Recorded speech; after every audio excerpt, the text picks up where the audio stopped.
نحمدہ و نصلی علی رسول الکریم اما بعد اعوذ باللہ من الشیطان الرجیم بسم اللہ الرحمن الرحیم وقال الذی آمن یا قوم انی اخاف علیکم مثل یوم الاحزاب مثل داب قوم نوح وعاد وثمود والذین من بعدهم وما اللہ یرید ظلما للعباد ویا قوم انی اخاف علیکم یوم التناد یوم تولون مدبرین ما لکم من اللہ من عاصم ومن یضلل اللہ فما لہ من ہاد وَلَقَدْ جَاءَكُمْ يُوسُفُ مِنْ قَبْلُ بِالْبَيِّنَاتِ فَمَا زِلْتُمْ فِي شَكٍّ مِّمَّا جَاءَكُمْ بِهِ حَتَّى إِذَا هَلَكَ قُلْتُمْ لَن يَبْعَثَ اللَّهُ مِن بَعْدِهِ رَسُولًا كَذَلِكَ يُضِلُّ اللَّهُ مَنْ هُوَ مُسْرِفٌ مُرْتَابٌ الَّذِينَ يُجَادِلُونَ فِي آيَاتِ اللَّهِ بِغَيْرِ سُلْطَانٍ أَتَاهُمْ كَبُرَ مَقْتًا عِندَ اللَّهِ وَعِندَ الَّذِينَ آمَنُوا كَذَلِكَ يَطْبَعُ اللَّهُ عَلَى كُلِّ قَلْبِ مُتَكَبِّرٍ جَبَّارٍ قال فرعون یا حامان ابن لی صرحا لعلی ابلغ اسباب السماوات فاطلع الى الہ موسیٰ وانی لاظنہ کاذبا وکذلک زین لفرعون سوء عملہ وصد عن السبیل وما کید فرعون الا فی تباب۔ ابھی آپ نے سورہ مومن کی آیت 30 سے 37 کی تلاوت سماعت فرمائی۔ ان آیتوں کا ترجمہ اور تفسیر اس طرح ہے: وقال الذی آمن یا قوم انی اخاف علیکم مثل یوم الاحزاب، آیت 30، مثل داب قوم نوح وعاد وثمود والذین من بعدهم وما اللہ یرید ظلما للعباد، آیت 31، ویا قوم انی اخاف علیکم یوم التناد، آیت 32، یوم تولون مدبرین ما لکم من اللہ من عاصم ومن یضلل اللہ فما لہ من ہاد، آیت 33، وَلَقَدْ جَاءَكُمْ يُوسُفُ مِنْ قَبْلُ بِالْبَيِّنَاتِ فَمَا زِلْتُمْ فِي شَكٍّ مِّمَّا جَاءَكُمْ بِهِ حَتَّى إِذَا هَلَكَ قُلْتُمْ لَن يَبْعَثَ اللَّهُ مِن بَعْدِهِ رَسُولًا كَذَلِكَ يُضِلُّ اللَّهُ مَنْ هُوَ مُسْرِفٌ مُرْتَابٌ، آیت 34، الَّذِينَ يُجَادِلُونَ فِي آيَاتِ اللَّهِ بِغَيْرِ سُلْطَانٍ أَتَاهُمْ كَبُرَ مَقْتًا عند اللہ وعند الذین آمنوا كذلك یطبع اللہ علی کل قلب متکبر جبار، آیت 35۔ ترجمہ: مومن نے کہا، بھائیو مجھے اندیشہ ہے کہ تم پر دیگر قوموں والا جیسا دن نہ آ جائے، اور قوم نوح کی، عادیوں کی، سمودیوں کی اور ان کے بعد والی قوموں کی طرح تمہاری حالت نہ ہو جائے، اور اللہ بندوں پر ظلم نہیں چاہتا۔ بھائیو مجھے تم پر ایک چیخ و پکار والے دن کا خطرہ ہے، جس دن تم پیٹھ موڑ کر بھاگو گے اور تمہیں اللہ کے عذاب سے کوئی بچانے والا نہ ہوگا، اور جسے اللہ گمراہ کر دے اسے کوئی ہدایت پر نہیں لا سکتا۔ دیکھو، اس سے پہلے تمہارے پاس یوسف علیہ السلام واضح دلیلیں لے کر آئے تھے، تم ان کی طرف سے بھی جس حق کو وہ لے کر آئے تھے اس میں برابر شک کرتے رہے۔ آخر کار جب وہ فوت ہو گئے تو تم نے کہا اللہ ان کے بعد کوئی رسول مبعوث نہیں فرمائے گا۔ اسی طرح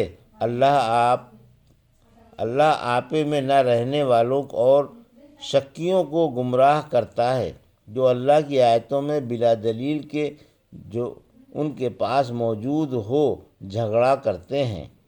اللہ کے نزدیک اس کی ناراضگی کے لیے یہ چیز بہت بڑی ہے، اور مومنوں کے نزدیک بھی اسی طرح ہر مغرور و سرکش کے دل پر اللہ مہر لگا دیتا ہے۔ یہ تھا ترجمہ سورہ مومن کی آیت 30 سے 35 کا۔ تفسیر: آیت 30-31، اس صالح مومن نے اپنی قوم کو ہر چند سمجھایا اور اللہ کے عذابوں سے ڈرایا اور ان سے کہا کہیں رسولوں کو جھٹلانے والی پہلی قوموں کی طرح تمہارا حشر نہ ہو، مثلاً قوم نوح کی طرح، عادیوں کی طرح، سمودیوں کی طرح اور ان کے بعد والی انبیاء کو جھٹلانے والی قوموں کی طرح، کہیں تمہاری درگت نہ بنے کہ کس طرح انہیں اللہ کے عذابوں نے آ گھیرا جنہیں کوئی نہ ہٹا سکا اور نہ کوئی کسی کو بچا سکا۔ اللہ تو بندوں پر ظلم کرتا نہیں، البتہ یہ ہلاکت خود ان کی بلائی ہوئی تھی۔ بڑے بڑے گناہوں کا ارتکاب، انبیاء کو جھٹلانا اور ان کی مخالفت کرنا، عذاب کو دعوت دینا تھا۔ آخرکار اللہ نے اپنی تقدیر ان میں جاری کر دی۔ آیت 32-33 یوم التناد کی تفسیر۔ یوم التناد قیامت کا نام ہے، اس لیے کہ حدیث سور میں ہے کہ جب زمین پر بھوچال آئیں گے اور وہ زور زور سے ہلے گی اور قطرے سے قطرہ تک پھٹ جائے گا، قطر سے قطر تک پھٹ جائے گی تو لوگ بھاگیں گے، ایک دوسرے کو پکار رہا ہوگا۔ سورہ رحمان کی آیت 33 میں فرمایا انسانوں اور جنوں اگر تم زمین و آسمان کے کناروں سے بھاگ سکتے ہو تو بھاگ جاؤ، طاقت ہی کے ساتھ بھاگ سکتے ہو، یعنی بھاگنا تمہارے بس کا نہیں ہے۔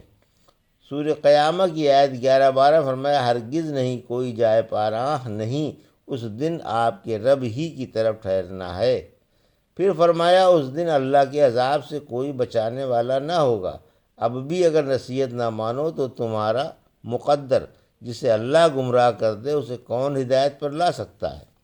آیت 34-35 موسیٰ علیہ السلام سے پہلے مصر والوں کے بادشاہ اور نبی یوسف علیہ السلام تھے اور مصریوں کو اللہ کا پیغام پہنچاتے تھے، مگر مصری ان کی عظمت و دبدبے کی وجہ سے ان کی اطاعت کرتے تھے، نبی کی حیثیت سے نہیں۔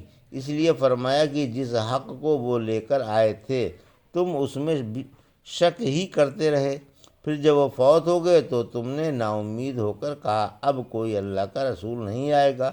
زندگی میں تو ان کی نبوت نہیں مانی اور ان کے مرنے کے بعد سلسلہ نبوت ہی کو بند کر بیٹھے، یہ کفر و تکذیب ہی کا اثر تھا۔ اسی طرح اللہ ہر آپے سے باہر ہونے والے اور شک کرنے والے کو گمراہ کر دیا کرتا ہے، جو باطل سے حق کو جھٹلاتے ہیں اور اللہ کے پاس والی دلیل کے بغیر پکی دلیلوں کا مقابلہ کرتے ہیں۔ ان کے اس مجادلے سے نہ صرف اللہ بلکہ ارباب بصیرت بھی سخت ناراض ہوتے ہیں، کیونکہ ایسے لوگوں کے دلوں پر مہر لگ جاتی ہے، اب وہ اچھی بات نہیں پہچانتے اور نہ بری باتوں سے باز آتے ہیں۔ وقال فرعون یا حامان ابنی لی صرحا لعلی ابلغ الاسباب۔ آیت 36 اسباب السماوات فاطلع الی الہ موسیٰ وانی لاظنہ کاذبا وکذلک زین لفرعون سوء عملہ وصد عن السبیل وما کید فرعون الا فی تباب۔ آیت 37 ترجمہ فرعون حامان سے بولا میرے لیے ایک بہت اونچی عمارت بنا تاکہ میں راستوں پر یعنی آسمانوں کے راستوں پر جا پہنچوں اور میں موسیٰ کے معبود کو جھانک آؤں۔ بلا شبہ میں موسیٰ کو جھوٹا سمجھتا ہوں، اسی طرح اس کے عملوں کی برائی اسے خوبصورت دکھائی گئی تھی اور راہ سے روک دیا گیا تھا، اور فرعون کی سازش برباد ہی گئی۔ یہ تھا ترجمہ آیت 36 اور 37 کا۔ تفسیر آیت 36 موسیٰ علیہ السلام کی رسالت کا مذاق، فرعون کی سرکشی اور تمردد کا و انکار کی حد ہو گئی۔ اس نے اپنے وزیر حامان سے کہا کہ میرے لیے ایک سر بفلک پکی اینٹوں کی عمارت بنا۔ فرمایا سورہ قصص کی آیت 38 میں اے حامان پکی اینٹیں بنوا کر ان سے میرے لیے ایک عمارت بنا۔ آیت 37